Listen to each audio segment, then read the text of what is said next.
날마다 주님과 함께 주일은 한국 루터란 아워에서 보내드리고 있습니다.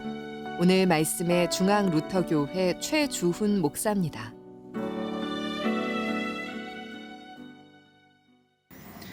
누가복음 12장은 예수님을 찾아온 무리가 수만 명이 되어서 서로 밟힐 만큼 많았다라고 하는 말로 12장 1절 말씀이 시작을 합니다.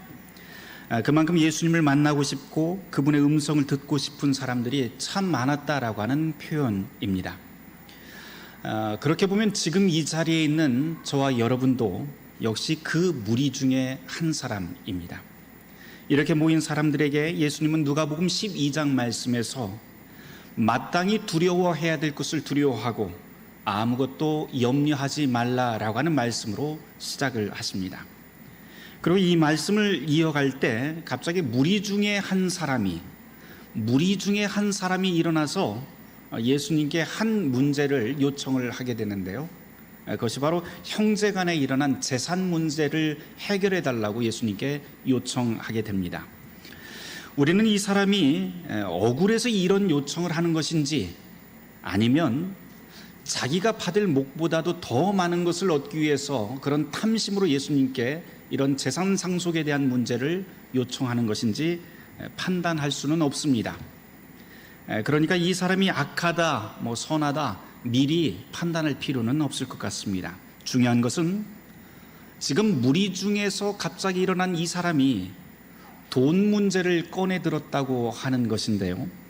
어떤 면에서 보면 지금 이 사람은 이 자리에 있는 우리 모두를 대신해서 예수님께 입을 열었던 것 같습니다. 왜냐하면 우리 중 그 누구도 돈 문제에서 자유로운 사람은 한 명도 없기 때문입니다. 이제 성경을 좀 보려고 해요. 이런 요청에 예수님은 대뜸 해결해 주시는 대신에 대뜸 이런 말씀을 하세요. 누가 나를 너희의 재판장으로 세웠느냐라고 반문을 하십니다. 그리고는 즉답 대신에 일명 우리가 잘 알고 있는 어리석은 부자 비유로 우리에게 설명을 들려주십니다. 가족 간의 재산 분쟁이나 돈 문제보다도 더 중요한 것이 있다라고 하는 우회적인 그런 암시의 말씀이기도 하지요. 그러면서 예수님께서는 이 말씀을 넌지시 들려주면서 이 비유에 담긴 뜻을 우리가 함께 깨닫기를 바라시는 것 같습니다. 그것이 무엇인지 예수님의 말씀을 함께 본문을 통해서 묵상해 보려고 합니다. 예수님이 우선 이 부자를 어떻게 묘사하고 있는지 본문 내용부터 한번 우리가 상고해 보도록 하죠. 한 부자가 있었는데 풍년을 맞게 됩니다. 그러자 원래 있었던 곳간을 헐고 큰 곳간을 만들어서 그 안에 농작물을 쌓아둘 궁리를 하면서 매우 흐뭇해하고 있습니다. 그러면서 하는 독백이 내 영혼아 많은 소출을 저장했으니까 이제는 평안히 쉬고 먹고 마시고 즐거워하자라고 독백을 하게 됩니다. 열심히 일해서 벌었으니까 좀 이제는 쉬고 먹고 마시고 즐기자. 무엇이 문제일까요? 사실 지금 이 독백은 우리 모두가 다 꿈꾸는 은퇴 설계라고 할 만합니다. 너무나도 자연스러운 삶의 태도이죠. 그런데 이상한 것은 예수님은 이 사람을 두고 참 어리석다라고 그렇게 설명을 하고 있어요.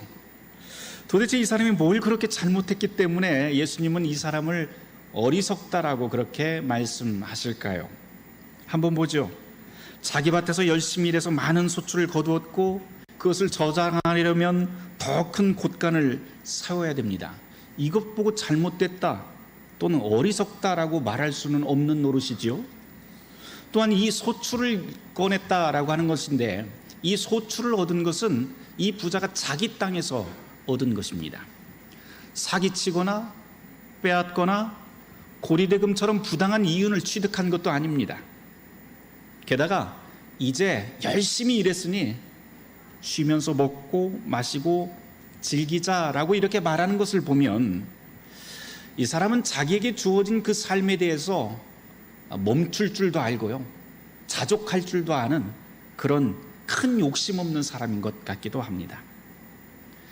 분명한 것은 이 부자가 재물을 모으는 방식에는 전혀 문제가 없어 보입니다.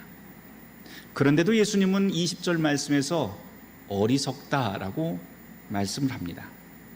그 이유가 무엇일까요? 우선 우리는 이 본문을 읽으면서 묵상하면서 이런 생각을 하곤 해요. 부자가 천국에 들어가는 건 낙타가 바늘길을 통과하는 것보다 어렵다라고 하는 말씀을 머리에 떠올리면서 어떤 사람들은 부자면 무조건 나쁜 놈이야 라고 생각하기도 합니다. 하지만 이렇게 생각하시는 분들은 성경이 수많은 부자들을 경건의 본보기로 보여주고 있다는 사실을 간과하고 있습니다. 그렇다면 이 사람은 단순히 부자여서 어리석다라고 하는 말이 아니라 다른 이유 때문에 어리석다라고 예수님께서 말씀하셨다는 것을 우리는 먼저 기억을 해야 합니다. 누가복음 12장 21절에서 예수님은 이 사람이 왜 어리석은지 설명을 하고 있는데요, 우리 함께 찾아서 같이 읽어보도록 하죠. 누가복음 12장 21절 말씀입니다. 같이 읽습니다. 자기를 위하여 재물을 쌓아두고 하나님께 대하여 부유하지 못한 자가 이와 같으니라. 아멘. 자기를 위해서는 부유한데 하나님을 향해서는 부유하지 못한 자, 이것이 무슨 뜻인지 이 부자의 독백을 통해서 우리가 한번 볼 수가 있는데요, 부자는 자기 영혼까지도 걱정하는 사람입니다. 그런데 먹고 마시고 즐거워하는 안식의 모든 토대가 어디에 있냐면 바로 오직 곳간에 쌓아둔 곡식에 있는 것을 우리는 확인할 수 있습니다. 다시 말해서 이 부자는 모아놓은 모든 재산을 근거로 해서 자기의 모든 평안과 안식의 근거로 삼고 있는 것이죠. 이쯤에서 종교개혁자 마틴 루터 이야기를 좀 해야 될 것 같아요. 마틴 루터가 1529년도에 평신도의 성경이라고 일컫는 대교리 문답을 작성을 하게 되는데요, 펴내게 됐는데 거기 맨 처음에 10계명이 나옵니다. 그 10계명 중에서도 제1조에 해당하는 구절을 여러분에게 조금 길지만 읽어드려 보도록 하겠습니다. 신이란 사람들이 소망하는 모든 좋은 것, 온갖 시련의 피난처가 되는 대상입니다.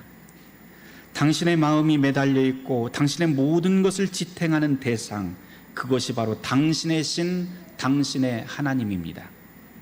그러므로 제1계명은 우리에게 바른 신앙과 진정한 신뢰를 요청합니다. 다시 말해서 무엇이 참되고 유일한 신인지 올바로 판단하여 당신의 마음을 오직 그곳에만 두라고 하는 뜻입니다. 그래서 이 계명은 계속 이렇게 외칩니다. 보라, 오직 나만 너의 하나님을 섬기고 하나님으로 섬기고 결코 다른 신을 찾지 말라. 네가 필요한 선한 것과 소망하는 것 무엇이든지 나에게 구하라. 네가 불행과 궁핍 가운데 있을 때 내게 와서 매달리라. 그러면 내가 반드시 풍족히 채워주고 모든 환난에서 도와주리라. 다만 네 마음을 다른 어떤 것에도 두지 말라. 나는 이것에 대해 구체적인 예를 들어가며 좀 더 명확히 설명해야겠습니다. 이 계명을 엉뚱하게 이해하고 받아들이는 사람들이 있기 때문입니다. 돈과 재물이 불어나고 모든 것이 충족해지면 그것이 하나님을 잘 섬긴 결과라고 생각하는 사람들이 있습니다. 이런 사람들은 너무나도 완고하고 확고하게 이것을 신뢰하고 자랑하면서 자기 소유를 이웃에게 나눠주지 않습니다. 물론 그런 사람들도 일종의 신을 섬기고 있습니다. 그런데 그 신의 이름은 맘몬입니다. 맘몬은 돈과 재물의 신입니다. 맘몬을 섬기는 이들은 모든 마음을 돈과 재물에 두고 있지요. 이것이야말로 이 땅에서 가장 흔한 우상입니다. 돈과 재물이 있는 사람들이 말하기를 나는 지금 낙원 한가운데 앉아 있어서 안전하고 행복하고 아무것도 두렵지 않다라고 말합니다. 이 땅에서 맘몬, 즉 돈과 재물을 섬기지 않으면서 선한 용기를 가지고 슬퍼하거나 불평하지 않는 사람들을 거의 볼 수 없는 지경입니다. 이것은 우리가 무덤에 들어갈 때까지 달라붙어 있는 인간의 본성입니다. 돈과 재물을 신뢰하는 것과 마찬가지로 위대한 지식, 현명한 처세술, 권력, 호의, 우정, 명예를 신뢰하는 자들도 똑같습니다. 이들 역시 일종의 신을 섬깁니다. 그러나 그런 것들은 참되고 유일한 신이 아닙니다. 여러분, 거듭 강조합니다. 나 외에 다른 신들을 섬기지 말라라고 하는 제1계명의 바른 가르침은 바로 이것입니다. 당신은 이미 당신의 마음에 무엇에도 흔들리지 않게 신뢰하는 무언가를 가지고 있다라고 하는 뜻입니다. 루터의 10계명 제1조 해설입니다. 이 해설 그대로 사람들은 어리석은 부자처럼 자기 곳간을 의지하면서 살아갑니다. 재산, 명예, 권력, 이것을 얻기 위해서 탐욕을 부리고 계속해서 자기 곳간을 촘촘하게 채우면서 살아갑니다. 이렇게 살면 우리의 평안과 안식이 보장될 것으로 생각합니다. 하지만 이런 생각으로 사는 모든 사람에게 주님은 오늘 누가복음 12장 20절 말씀에서 이렇게 말씀하십니다. 어리석은 자여, 오늘 밤 너의 영혼을 내게서 도로 찾으리니 그러면 네가 준비한 것이 누구의 것이 되겠느냐. 여기서 도로 찾는다라고 하는 예수님의 말씀을 주목해 보지요. 도로 찾는다라고 하는 것은 지금 내 손 안에 주어진 내 소유물이라고 하고 말을 하고 있지만 실제로는 내 소유가 아닌 것이 있다라고 하는 그런 뜻이지요. 그게 무엇일까요? 그것은 바로 우리의 생명, 우리의 영혼입니다. 옷이나 집, 먹는 것이 잠깐의 기쁨을 만들지는 몰라도 그것으로 참된 안식이 보장되지는 않습니다. 참된 안식은 물질이 아닌 영혼 또 생명에서 시작합니다. 그런데 성경은 우리 영혼이 내 소유가 아니라고 선언을 하지요. 내 소유가 아닌 것이 어디 영혼뿐이겠습니까? 사실 가만 생각을 하면 내 몸도, 내 재산도, 내 소유도, 내 지식도, 내 자식도 역시 따지고 보면 나의 소유가 아닙니다. 그런데 지금 이 비유에 나오는 부자는 어떻습니까? 부자의 독백을 보면 영혼도 자기 것이고 거기서 나오는 기쁨은 모두 다 자기 곳간에서 비롯된다고 착각합니다. 이 부자의 문제가 바로 여기에 있죠. 이 부자의 심장이 걸려 있고 그리고 그의 모든 것을 지탱하는 곳이 바로 이 사람에게는 곳간이었고 곳간이 바로 이 사람의 하나님입니다. 그 때문에 예수님은 이 사람을 두고 어리석은 부자라고 그렇게 선언을 합니다. 곳간 이야기 나왔으니까 하나 더 이야기해보죠. 이전에 아마 6년 전에 제가 이 이야기를 했던 것 같아요. 이 자리에서 기억하시는 분도 있을지 모르겠습니다. 유럽의 오래된 교회를 둘러보면은 몇 가지 공통점들을 그 건축이라든지 양식의 건축 양식의 공통점들을 발견할 수가 있는데요. 가장 눈에 띄는 것은 중앙에 있는 이 회중석은 이렇게 뻥 뚫린 빈 공간인데 이 빈 공간 옆에 기둥들이 이렇게 쭉 서 있습니다. 대부분 다 그렇게 서 있는데요. 건축 기법상 이 지붕이라고 하는 궁룡이라고 하는 이 지붕의 무게를 버티기 위해서 이렇게 기둥들을 세워놓았다고 하는 것이 일반적인 설명이기는 한데 또 다른 설명을 보면 아주 재미있는 설명 중에 하나가 교회를 지을 때 고대 교회들, 중세 교회들의 교회를 지을 적에 그 교회의 모델이 무엇이었냐면 서양의 곳간이었다라고 하는 설명도 들어볼 수가 있습니다. 왜 하필 이 곳간으로 교회를 지었을까라고 하는 것인데요. 잘 생각을 해보면 유럽의 그 오래된 곳간들의 형태를 보면 아주 특이한 게 몇 가지가 있어요. 그것은 곳간의 중심인 빈 공간이, 중앙에는 빈 공간이 있고 그 옆에 기둥들이 쭉 있는데요. 곡식을 들이면 곡식을 중앙부터 이렇게 차곡차곡 쌓는 것이 아니고 기둥을 중심으로 해서 기둥 옆에다가 이렇게 쌓아 놓습니다. 계속해서. 그런 다음에 가운데는 비워놔요. 가운데는 비워놓는데 이 가운데 이 자리에 기능이 두 가지가 있습니다. 첫 번째로 추수하는 농부들이 함께 모여서 작업하는 곳이 이 빈 공간이에요. 일을 해서 곡식들은 다 옆으로 다 밀어 넣는 거죠. 그런데 두 번째 아주 중요한 기능이 한 가지가 더 있어요. 그것은 뭐냐면 이 빈 공간은 마을 사람들이 함께 모여서 같이 춤을 추고 같이 식탁을 나누고 함께 축제하는 장소로 사용되는 곳이 바로 이 곳간의 빈 공간이라고 합니다. 그러니까 부자의 곳간일수록 곳간의 크기는 당연히 커지는데 그 크기에 비례해서 빈 공간의 크기도 역시 커지게끔 되어 있습니다. 그 빈 공간이 넓을수록 많은 사람이 들어와서 함께 기쁨을 나누고 함께 먹고 마실 수 있는 장소가 이 곳간의 중요한 기능 중에 하나인 것이죠. 만일 어떤 사람이 곳간을 지어놓고 빈 공간 없이 곡식만 차곡차곡 촘촘히 쌓아놨다면 그 사람은 그 마을에서 아주 임심사나운 욕심꾸러기로 낙인이 찍히게 될 것입니다. 예수님은 바로 이러한 것을 두고 이러한 부자를 보고 어리석은 부자라고 말씀을 하는 것이죠.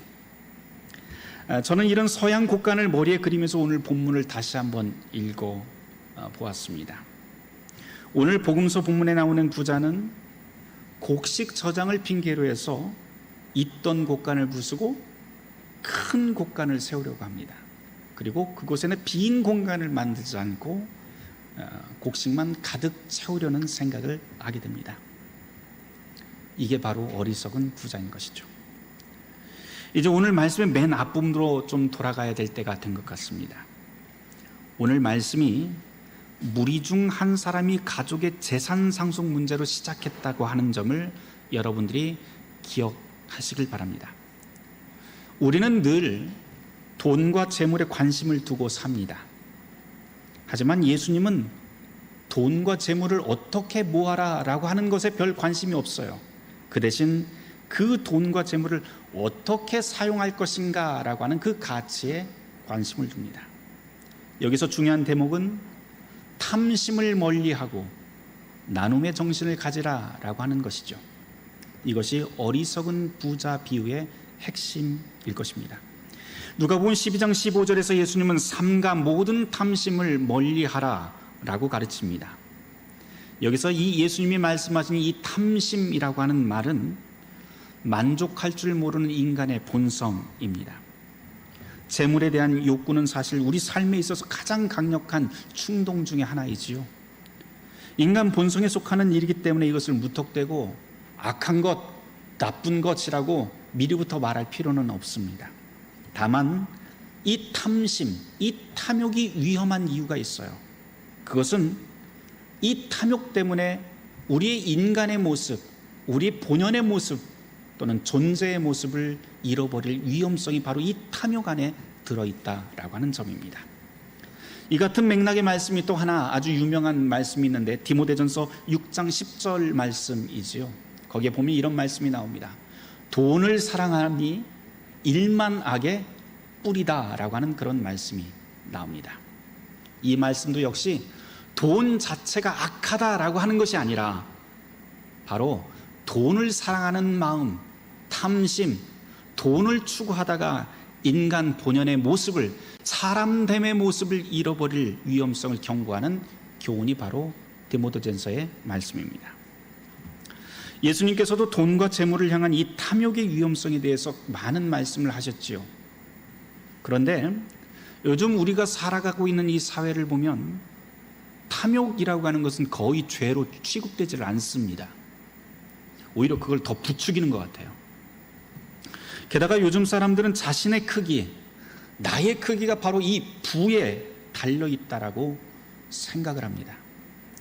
왜냐하면 세상은 늘 사람의 크기, 사람의 크고 작음을 은행 계좌로 그 사람을 측정을 해버리잖아요. 하지만 성경에 따르면 이보다 더 큰 실수는 없는 것 같습니다. 왜냐하면 사람은 집 크기나 자동차, 은행 잔고로 측정되는 것이 아니라 그 사람의 마음의 질, 폭, 깊이, 이것에 따라서 최종 심판을 받기 때문입니다. 이 마음의 모습, 그리고 이 마음의 상태를 두고 철학자들은 존재라고 하는 그런 용어를 쓰기도 하고요. 예수님은 하나님과 연결된 영혼이라고 하는 말을 사용하기도 합니다. 예수님이 말씀하신 이 탐심이라고 하는 말을 한 번 더 생각해 봄직합니다. 탐심이라고 하는 말에 그 뒷부분을 살짝 돌려놓고 보면 나누려고 하는 마음이 없다라고 하는 뜻이 됩니다. 곡식을 저장하는 목적도 자기 자신만을 위한 것이고 그것을 사용하는 것도 자기 자신만을 위한 것이라면 이 사람은 이미 사람됨의 가장 중요한 의미를 잃어버린 것이죠. 더 큰 곡간을 만들 수 있습니다. 하지만 결국 그 속에 갇혀버려서 고립되는 사람이 바로 나눔 없는 사람의 최후입니다. 남의 것을 빼앗으며 재산을 축적하는 사람은 충분히 어리석은 사람이지요. 그런데 여러분, 한 가지 더 우리가 생각해야 될 것은 나는 재산에 욕심이 없어. 나는 더 가지려고 싸우거나 빼앗지도 않으니 나는 그런 탐욕과는 좀 거리가 먼 사람이야 라고 생각하는 분들도 있을지 모르겠습니다.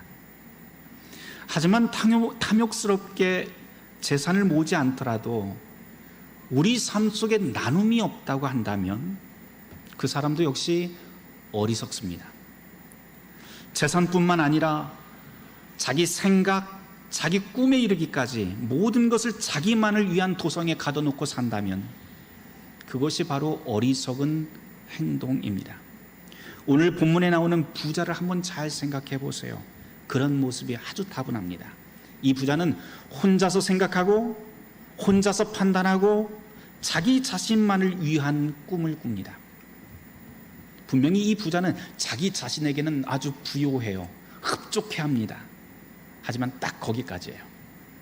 예수님은 이 사람을 자기에게는 부요하나 하나님에게는 부요하지 않다라고 하면서 어리석은 부자라고 평가합니다. 그러면 하나님께 부요하다라고 하는 것은 또 무슨 뜻일까요? 성경을 읽어보면 그 뜻이 아주 분명해집니다. 우리가 잘 알듯 성경 전체를 요약하면 하나님을 사랑하고 내 이웃을 내 몸과 같이 사랑하는 것이라고 그렇게 요약을 할 수 있습니다. 특별히 구약에서 이스라엘 사람들은 이 하나님의 뜻을 실천하기 위해서 가장 기본적인 덕목들을 마련해 놓고 그것을 실천해 왔는데요. 그것이 무엇이냐면 약자보호법이라고 하는 것입니다. 고아, 나그네, 홀로 된 여인, 이 3대 약자를 위해서 자기의 곡간을 비워내고 도와주는 것, 이것이 바로 사랑의 실천이고 하나님의 뜻을 준수하는 가장 기본적인, 가장 기초적인 첫걸음이라고 이스라엘 사람들은 생각했고 바로 구약이 그것을 우리에게 가르칩니다. 이것이 바로 하나님께 부유한 삶의 첫걸음입니다. 물론 성경은요, 부자의 구원을 낙타가 바늘 위에 들어가는 것과 같다라고 비유할 정도로 부자들에게는 분명히 인색합니다. 하지만 단지 앞서 이야기했다시피 소유물이 많다는 이유로 그렇게 말하는 게 아닙니다. 우리가 사는 이 세상은 나와 다른 사람들과 함께 더불어 살아가는 세상입니다. 이것은 성격뿐만 아니고 재산의 문제도 마찬가지예요. 우리가 세상에 살면서 누군가는 분명히 여유 있는 사람이 있고 누군가는 분명히 경제적으로 부족한 사람도 있습니다. 이것은 우리의 거짓 없는 현실이기도 하죠.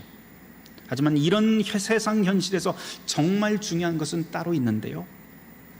여유 있는 사람은 자기 곳간을 비워서 모자란 사람, 약한 사람들을 초대하고 함께 식탁을 나눌 사회적 책임이 부여된다고 하는 점입니다. 예수님은 바로 이 비유에서 이 점을 암시합니다.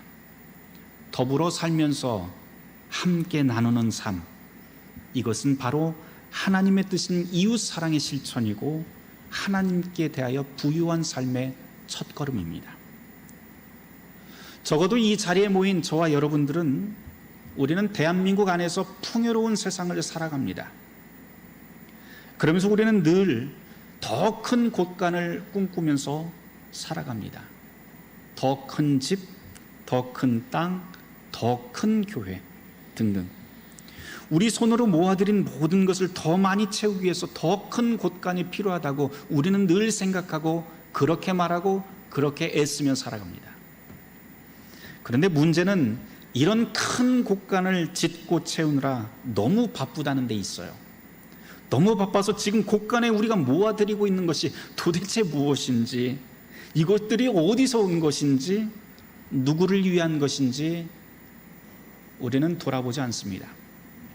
그러면서 내가 왜 지금 이 곳간에 온 몸과 정신을 쏟고 있는지 그 이유를 상실해 버립니다. 예를 들어 이런 것들이죠.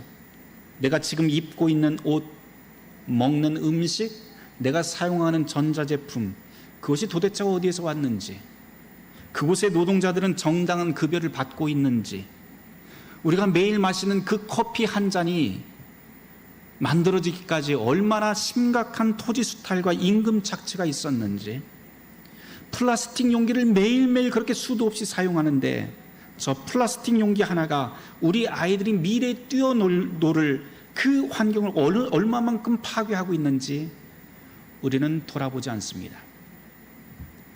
우리가 입고 먹고 마시고 즐기는 것, 그것은 본질적으로 악한 것은 아닙니다. 하지만 그것이 나 자신만을 위한 것인지 아니면 다른 사람들을 우리의 곳간에 초대해서 함께 즐거운 식탁에 앉을 것인지는 우리가 결정할 문제입니다. 그리고 동시에 예수님이 오늘 이 비유에서 우리에게 남기는 또 하나의 중요한 질문이 있는데, 그것은 우리가 이 땅에 없을 때 여태껏 우리가 그렇게 힘써 모아들인 모든 것들이 도대체 누구의 소유로 돌아갈 것인가 라고 하는 문제를 기억하라고 예수님은 우리에게 말씀하십니다. 이것이야말로 우리의 궁극적인 미래인 종말을 기억하게 만듭니다. 사랑하는 성도 여러분, 주님은 우리에게 함께 살아갈 세상, 하나님께 부유한 세상을 가르칩니다. 주님이 몰고 오실 궁극적인 미래의 때까지 우리는 주님의 뜻을 따라서 서로의 짐을 함께 지며 살아야 합니다. 그렇게 살아갈 때야만 우리에게 희망이 있습니다. 바라기는 이곳에 모인 저와 여러분이 서로의 생명과 미래를 나눈 교회, 그리고 교회 담장 넘어 세상 곳곳을 살려내는 선한 곳간이 되기를 주님의 이름으로 축원합니다. 모든 지각에 뛰어난 하나님의 평강이 그리스도 예수 안에서 우리의 마음과 생각을 지키실 것입니다. 날마다 주님과 함께, 오늘 말씀의 중앙 루터교회 최주훈 목사였습니다. 주일 순서는 한국 루터란 아워에서 보내드렸습니다.